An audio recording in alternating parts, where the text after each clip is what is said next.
بسم اللہ الرحمن الرحیم۔ السلام علیکم پیارے دوستوں، مسلمانوں کے سب سے مقدس مقام خانہ کعبہ کی موجودہ عمارت جو ہمیں نظر آتی ہے، اس کو 404 سال پہلے 1040 ہجری میں سلطنت عثمانیہ کے سلطان مراد بن احمد خان شاہ قسطنطنیہ نے تعمیر کروایا، جس پر فہد بن عبداللہ نے 1417 ہجری کو تجدید کا کام کیا۔ یعنی موجودہ عمارت کی تعمیر صرف 404 سال پرانی ہے۔ پیارے دوستوں، تو اب سوال یہ ہے کہ اس سے پہلے والی وہ عمارت کس نے اور کب بنوائی؟ خانہ کعبہ کو سب سے پہلے کس نے تعمیر کیا اور پہلا حج کس نے ادا کیا؟ بیت اللہ جب موجود نہیں تھا تو اس سے پہلے وہاں پر کیا تھا؟ کون کون سے نبی نے کس طرح خانہ کعبہ کو تعمیر کیا؟ کیا یہ درست ہے کہ سب سے پہلے اللہ تبارک و تعالی نے خانہ کعبہ کو پیدا کیا؟ اگر یہ درست ہے تو کیا کسی قرآنی آیت یا حدیث سے یہ ثابت ہے؟ ہم سب نے یہ تو سن رکھا ہے کہ حضرت ابراہیم علیہ السلام نے خانہ کعبہ کی تعمیر کی، لیکن آپ کو یہ جان کر حیرانگی ہوگی یہ تعمیر پہلی دفعہ نہیں تھی، یعنی خانہ کعبہ اس سے پہلے بھی موجود رہا ہے۔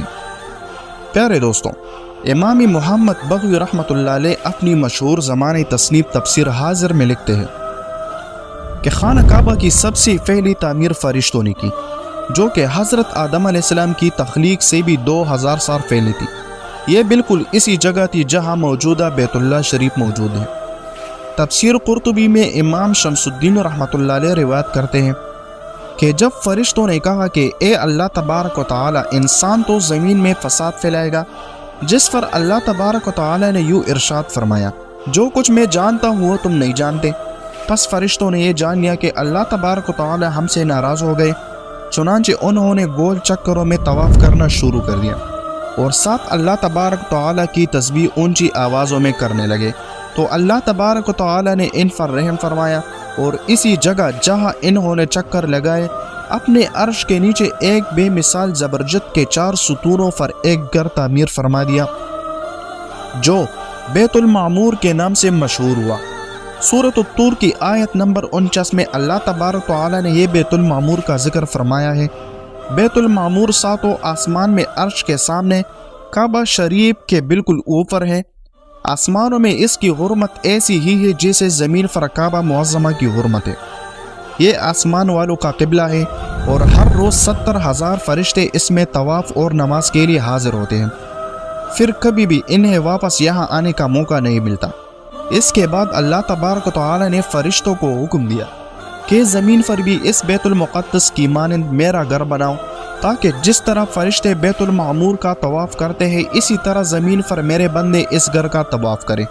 چنانچہ حکم الہی کی تعمیر میں فرشتوں نے بیت اللہ شریف کی تعمیر کی اور اس کا طواف شروع کیا، اور فرشتوں نے ہی اس کا سب سے پہلے حج بھی کیا تھا۔ یہ تھی مکہ معظمہ میں خانہ کعبہ کی سب سے پہلی تعمیر، جو کہ جنات اور فرشتوں کی لڑائی میں متاثر ہوئی، اور پھر جب اللہ تبارک و تعالی نے حضرت آدم علیہ السلام کو زمین پر بھیجا تو انہیں اسی بنیاد و پر دوبارہ خانہ کعبہ تعمیر کرنے کا حکم دیا۔ یہ بیت اللہ کی دوسری تعمیر تھی۔ چنانچہ حضرت جبرائیل علیہ السلام نے ان بنیادوں کی نشاندہی کی اور حضرت آدم علیہ السلام نے بیت اللہ تعمیر کیا۔ پھر اللہ تبارک و تعالی نے حضرت آدم علیہ السلام کو طواف کا حکم دیا اور ساتھ فرمایا، آپ پہلے انسان ہیں اور یہ پہلا گھر ہے۔ پیارے دوستوں، تیسری تعمیر وقت کے ساتھ ساتھ کعبہ کی دیواریں کمزور ہوئی۔ پیارے دوستوں، تیسری تعمیر اس وقت ہوئی کہ جب وقت کے ساتھ ساتھ کعبہ کی دیواریں کمزور ہوئی، تو حضرت آدم علیہ السلام کے بیٹے حضرت شیث علیہ السلام نے مٹی اور پتھر سے خانہ کعبہ کو دوبارہ تعمیر کیا، جبکہ کچھ مفسرین کا کہنا کہ حضرت شیث علیہ السلام نے صرف مرمت کا کام کیا تھا۔ چوتھی تعمیر، پیارے دوستوں، تاریخی روایت میں ہے کہ جب طوفان نوح آیا تو اس میں خانہ کعبہ کی عمارت بالکل ہی غائب ہو گئی۔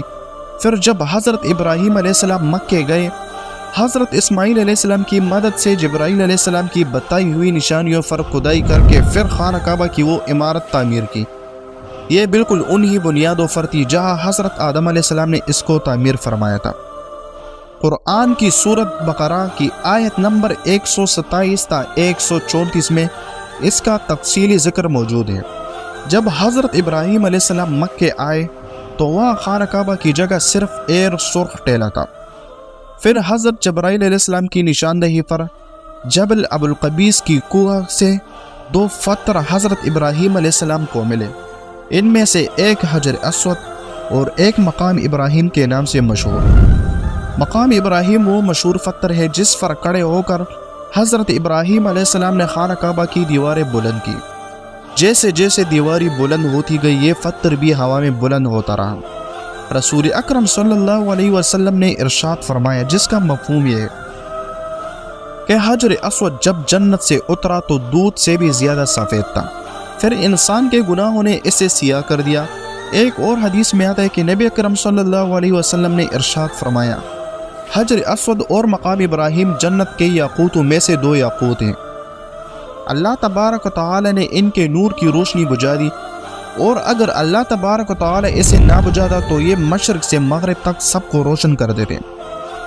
رسول اکرم صلی اللہ علیہ وسلم سے جب پوچھا گیا کہ بیت اللہ کی جگہ پر پہلے کیا تھا تو آپ صلی اللہ علیہ وسلم نے ارشاد فرمایا کہ بیت اللہ حضرت آدم علیہ السلام کے زمانے سے ہے۔ پیارے دوستوں، خانہ کعبہ کی عمارت کی 5ویں تعمیر قوم اعمالکہ نے بنیاد کمزور ہونے کی وجہ سے کی، جبکہ 6ٹی تعمیر قبیلہ جرہم کے سردار حرس بن بداد عسکر نے کی۔ بیت اللہ کی 7ویں تعمیر نبی آخر زمان فخر دو جہاں حضرت محمد صلی اللہ علیہ وسلم کے پاک نسب میں سے ان کے ایک بزرگ حضرت قصاب بن کلاب نے کی۔ یہ خانہ کعبہ کی اثر 9 تعمیر تھی۔ انہوں نے اپنے زمانے کے سب سے بے مثال اور پختہ عمارت تعمیر فرمائی۔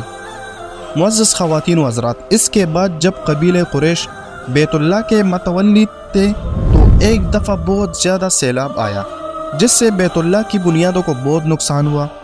اس وجہ سے متفقہ طور پر اس کو منہدم کر کے دوبارہ تعمیر کیا گیا، اور یہ بیت اللہ شریف کی 8ویں تعمیر تھی۔ ناظرین گرامی، یہی وہ مشہور تعمیر تھی کہ جس میں محبوب رب کائنات حضرت محمد صلی اللہ علیہ وآلہ وسلم نے بھی شرکت فرمائی۔ اس تعمیر میں سرمایہ کی کمی کی وجہ سے حدیم کو شامل نہیں کیا گیا تھا۔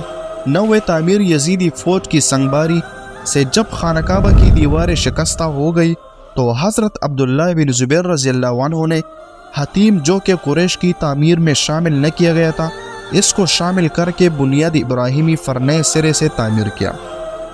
پیارے دوستوں، بیت اللہ کی 10ویں تعمیر عبد الملک بن مروان کے نائب حجاج بن یوسف، جو کہ ایک ظالم حکمران تھا، اس نے 74 ہجری میں پھر سے خانہ کعبہ کو قریش والی تعمیر کے مطابق دوبارہ سے تعمیر کر دیا۔ پھر جب خلیفہ ہارون رشید مسلط پر بیٹھا تو اس نے خانہ کعبہ کو منہدم کرنے کا فیصلہ کیا، اور حضرت عبداللہ بن زبیر رضی اللہ عنہ کی تعمیر کے مطابق اس کو دوبارہ سے تعمیر کرنا چاہا، لیکن اس وقت کے امام ابو یوسف رحمۃ اللہ علیہ نے یہ کہہ کر اسے روک دیا کہ اگر یہی طریقہ رہا تو پھر ہر آنے والا حکمران اپنی شہرت کے لیے خانہ کعبہ کو گرا کر تعمیر کرتا رہے گا، اور لوگوں کے دلوں سے اس گھر کی عظمت کم ہو جائے گی۔ پھر 1040 ہجری میں سلطنت عثمانیہ کے سلطان مراد بن احمد خان شاہ قسطنطنیہ نے حجر اسود والے رکن کے علاوہ ساری عمارت کو بنیاد ابراہیمی پر تعمیر کیا۔ یہی وہ تعمیر تھی جس میں پہلی بار خانہ کعبہ پر پردہ یا غلاف بھی ڈالا گیا، جس پر کلمہ طیبہ بھی لکھا گیا تھا۔ عثمانی سلطان کی تعمیر کے بعد شاہ فہد بن عبد العزیز نے سن 1417 ہجری کو بیت اللہ شریف کی تجدید کا کام کیا۔ پیارے دوستو، یہ تھی خانہ کعبہ کی مکمل ہسٹری کہ خانہ کعبہ کو کس طرح سے تعمیر کیا گیا۔ اللہ تبارک و تعالی سے دعا ہے کہ اللہ تبارک و تعالی ہم سب کو اپنے گھر کی زیارت نصیب فرمائے، اور ہمیں بار بار حج کرنے کی سعادت نصیب فرمائے، اور ہمیں نیک اعمال کرنے کی اور گناہوں سے بچنے کی توفیق عطا فرمائے۔ امید ہے آپ کو ویڈیو پسند آئی ہوگی۔ اگر ویڈیو پسند آئی تو اسے لائک کیجیے گا اور چینل کو ضرور سبسکرائب کیجیے گا۔